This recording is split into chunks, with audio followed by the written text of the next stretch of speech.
नमस्ते, मी गणेश खेडकर एज्युकल्चरमध्ये तुमचं स्वागत करतो। आज आपण करंट अल्गोरिदम ही जी आपली यूट्यूब सिरीज आहे त्याच्यामध्ये अंतराळ पर्यटन हा मुद्दा पाहणार आहोत। अंतराळ पर्यटन याच्यावर आपल्याला डायरेक्ट क्वेश्चन येणार नाही, परंतु त्याच्यामध्ये ते पर्यटन डिफाइन होताना एक लाईन महत्त्वाची आहे आपल्याला, कार्बन लाईन। या सगळ्याच अनुषंगाने हे अंतराळ पर्यटन कोणत्या कंपन्या आहेत, कधीपासून जात आहेत, या पार्श्वभूमीवर आपण क्वेश्चन बघणार आहेत। त्यातलं जे कार्बन लाईन जे आहे त्याच्यावर 100% क्वेश्चन विचारला जाऊ शकतो, म्हणून आपण तो मुद्दा आज आपण इथं कव्हर केलेला आहे। पहा, मुद्दामच याला अंतराळ पर्यटन हे नाव दिलेलं आहे, त्याच्या मागचं कारण आहे पहा।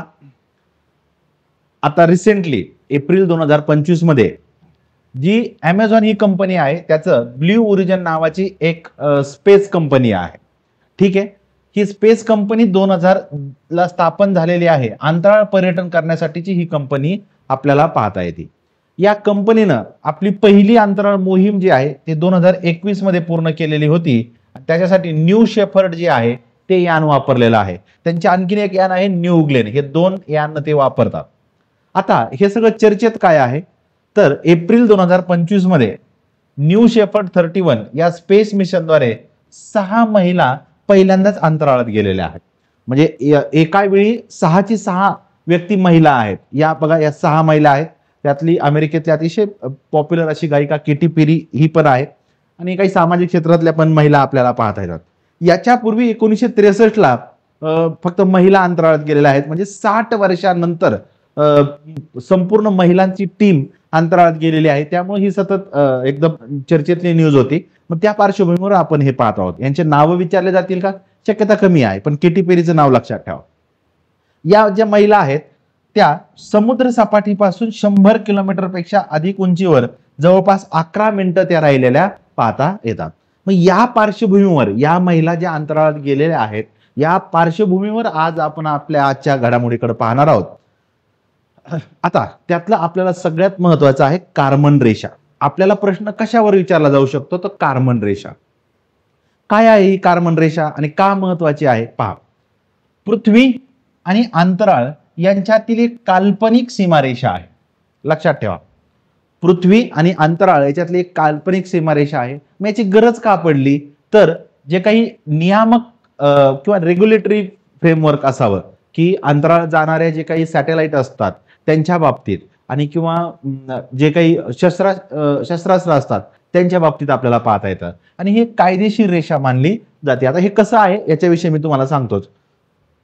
आता हे पहा, नेमकं स्पेस कुठून सुरू होतं, अंतराळ कुठून सुरू होतं हा महत्वाचा आहे। मागच्या वेळेस आपण एक करंट अल्गोरिदम मध्ये सुनीता विल्यम्स यांच्या अनुषंगानं अंतराळ स्पेस स्टेशन हा व्हिडिओ केलेला आहे, तो पण व्हिडिओ पहा, त्याच्यातून तुम्हाला हे सगळंच कव्हर होऊन जाईल। आता पहा, हे इथं अंतराळ स्पेस स्टेशन आहे 330 ते 410 किलोमीटर, अराउंड 400 किलोमीटर समुद्र सपाटीपासून 400 किलोमीटरवर अंतराळ स्पेस स्टेशन आपल्याला पाहता येतं। मग जे काही पृथ्वीचे अवकाशातले जे काही स्तर आहेत त्यामध्ये आपण ट्रोपो, स्ट्रॅटो, मेजो आणि थर्मोस्फेअर पाहतात, आणि याच्यामध्ये तुम्हाला इथं कार्बन लाईन दिसते पहा। ही कार्बन लाईन आहे, याच्या अलीकडे जे आहे हे पृथ्वीचा एरिया मानला जातो, आणि इथून पलीकडे अवकाश मानलं जातं, ठीक आहे। कार्बन लाईन जे डिफाइन केलेली आहे, आणि ती लाईन जर पाहिली तुम्ही तर साधारणपणे 100 किलोमीटरवर आहे, ते पण मी तुम्हाला पुढे सांगतोच। इथं पण ते चित्र क्लिअर केलेलं आहे पहा, इथं तुम्हाला कार्बन लाईन दिसते। थर्मोस्फिअर मधून ती लाईन गेलेली आहे। जर प्रश्न आला, एक तर कार्बन लाईन काय आहे पहिला हा प्रश्न विचारला जाऊ शकतो, का चर्चेत आहे तर पृथ्वी आणि अंतराळ यांच्यातली एक काल्पनिक सीमारेषा आहे, हे लक्षात ठेवा। पुढचं विचारलं जाऊ शकतं ती कुठं आहे तर थर्मोस्फिअर मध्ये आपल्याला पाहता येते। मग तुम्हाला ज्यावेळेस जिओग्राफीमध्ये ट्रोपो, स्ट्रॅटो, मेजो, थर्मोस्फिअर आणि एक्झोस्फिअर विचारले जातात त्यावेळेस हे महत्वाचं आहे। आता हे पुढच्या ह्याच्यात आणखी क्लिअर पहा। आता या इमेज मध्ये तुम्हाला थोडंसं डिटेलपणे लक्षात येईल पहा। हे क्लाउड वगैरे दिलेले आहेत, बलून वगैरे, स्ट्रॅटस क्लाउड वगैरे दिलेले आहेत पहा। आपले विमानं ट्रोपोस्फिअर मधून जातात। ही जी कार्बन लाईन आहे ना, कार्बन लाईनच्या वरती विमानं उडू शकत नाहीत, जर त्यांना त्याच्यासाठी एक स्पेशल प्रपल्शनचं जे काय लागत असतं त्यामुळे त्याच्या वर जात नाही, त्याची हवा पण तिथली विरळ आपल्याला पाहता येते। आपले जे विमानं आहेत ते विमानं या कार्बन लाईन इथं बघा डॉट डॉट मध्ये तुम्हाला कार्बन लाईन दिसेल, याच्या खालीच विमानं दिसतात. या इमेजमध्ये तुम्हाला सगळं दाखवलेलं आहे. जे वेदर बलून असतात आपल्या हवामानाचे ते पण इथं दिसणार आहेत तुम्हाला. जे गुप्तपणे जे प्लेन सुरक्षेसाठी जातात ते पण आपल्याला इथं दिसणार आहेत. नंतर मेट्रोलॉजिकल रॉकेट इथं दिसणार आहेत आपल्याला. हे सगळ्या गोष्टी कार्बन लाईनच्या अलीकडे आहेत. आणि सॅटेलाइट पहा, मग आपण अवकाश म्हणतो ना, इंटरनॅशनल स्पेस स्टेशन म्हणतो, मग ते सॅटेलाइट या कार्बन लाईनच्या पलीकडे आहे.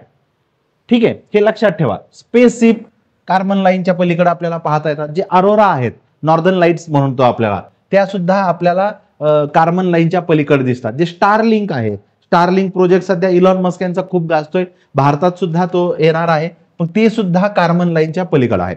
म्हणजे थोडक्यात काय लक्षात ठेवायचं, कार्बन लाईनच्या अलीकडे म्हणजे पृथ्वीच्या दिशेनं ज्या काही विमान आहे किंवा बलून आहे अशा ऍक्टिव्हिटी होतात. आणि कार्बन लाईनच्या पलीकडे सगळं स्पेसचं जे काही घडामोडी आहेत अंतराळातल्या त्या होतात. त्यामुळे ते कार्बन लाईन महत्वाची आपल्याला पाहता येते.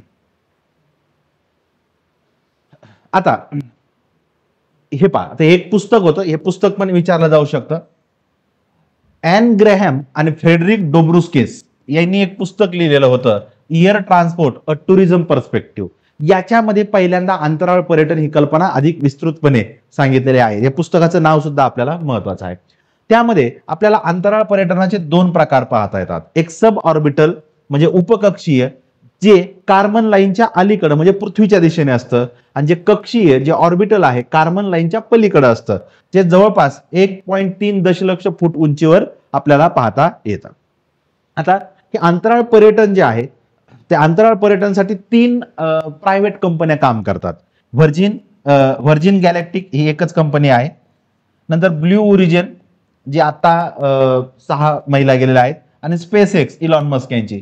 या 3 प्रायव्हेट कंपन्यांनी 2021 मध्ये या 3ही कंपन्या आपला पहिला अंतराळातला राऊंड पूर्ण केलेला आपल्याला पाहता येतो. आता अंतराळात जाणं खूप खर्चिक गोष्ट आहे. त्यांनी आपल्याला एक टेंटेटिव्ह आकडा दिलेला आहे, जवळपास $4.5 लाख तुम्हाला खर्च अंतराळात जायला लागतो. प्रत्येक कंपनीचे वेगवेगळे चार्जेस आपल्याला पाहता येईल. आपल्यासाठी हे महत्वाचं नाही, फक्त ते माहिती असावं म्हणून दिलेलं आहे. आता ही जी कार्बन लाईन आहे, ही कार्बन लाईन आपल्याला क्वेश्चन येऊ शकतो, तो इथंच येणार आहे. आजच्या लेक्चर मधला आपला हा एक क्वेश्चन आहे.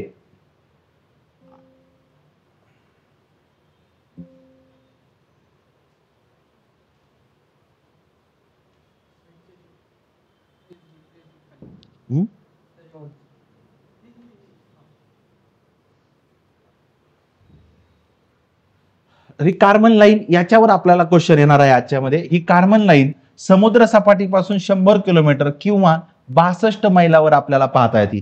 फूटमध्ये पण देऊन ठेवलेला आहे, 3,30,000 फूट इतक्या उंचीवरती पाहता येते. हिला मान्यता कधी मिळाली तर 1960 ला जे काही फेडरेशन एरोनॉटिका इंटरनॅशनल ही जी संस्था आहे, या संस्थेनं हिला 1960 ला मान्यता दिलेली.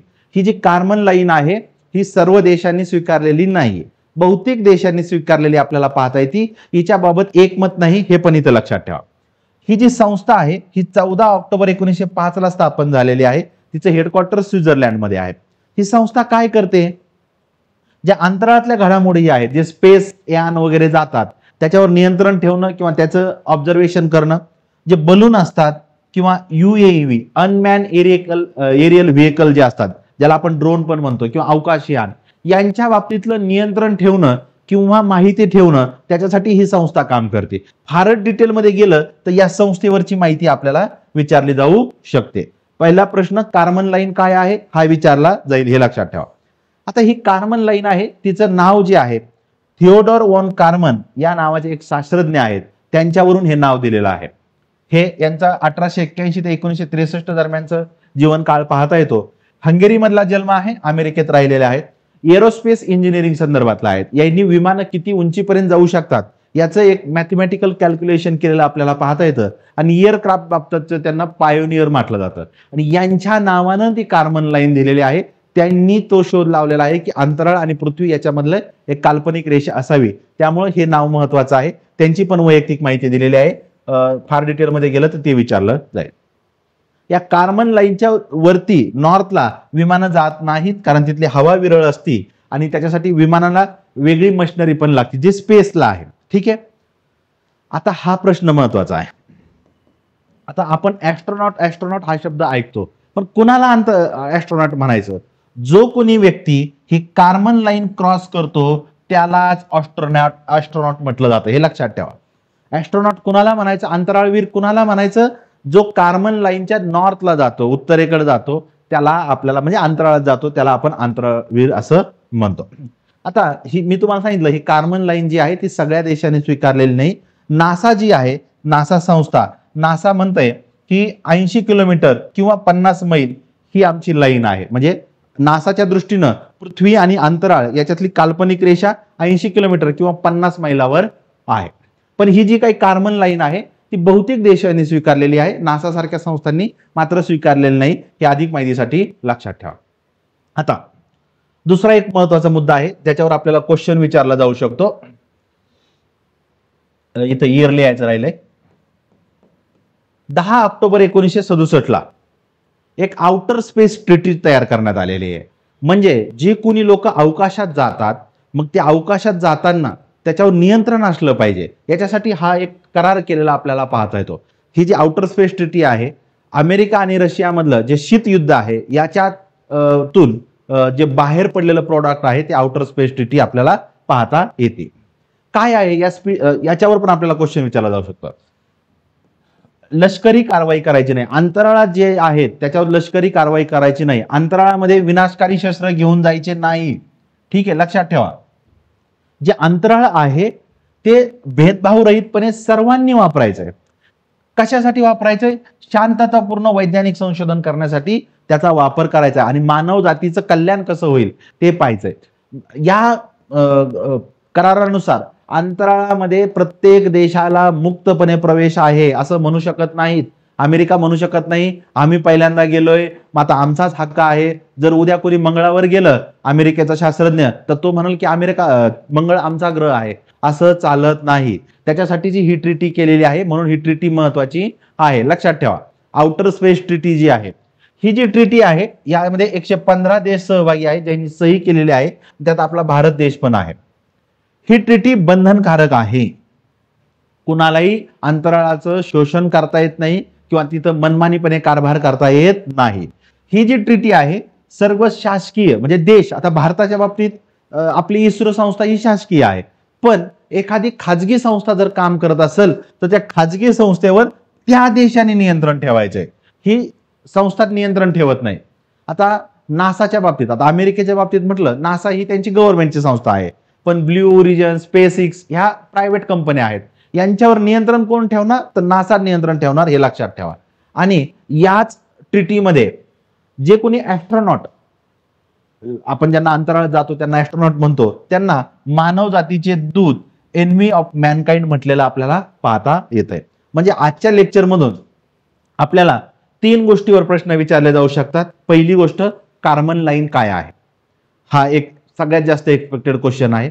त्याच्यानंतर आपल्याला विचारलं जाऊ शकतं हे कार्बन कोण आहेत, किंवा जी इंटरनॅशनल फेडरेशन ऑफ एरोनॉटिक्स आहे त्याच्याविषयी क्वेश्चन विचारला जाऊ शकतो. आणि तिसरा क्वेश्चन विचारला जाऊ शकतो आपल्याला जे आउटर स्पेस ट्रीटी आहे.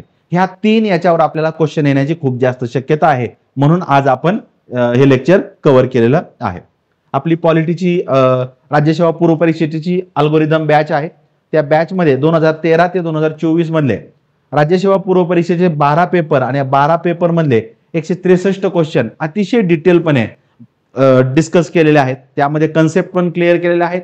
त्या कन्सेप्ट क्लिअर करताना व्हर्टिकल आणि हॉरिझॉन्टल मेथड वापरलेले आहे.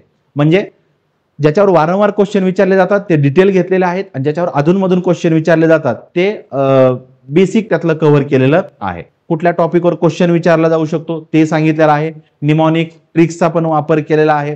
पॉलिटीचं करंटच्या ज्या काही इव्हेंट आहेत त्या पण कव्हर केलेल्या आहेत. ही सगळी बॅच तुम्हाला एज्युकल्चरच्या ऍपवर उपलब्ध आहे. या बॅचचा डेमो व्हिडिओसाठी तुम्ही हा QR कोड स्कॅन करू शकता, तिथं तुम्हाला तो डेमो व्हिडिओ पाहता येईल. चालेल, मग आज आपण इथं थांबूया. थँक्यू.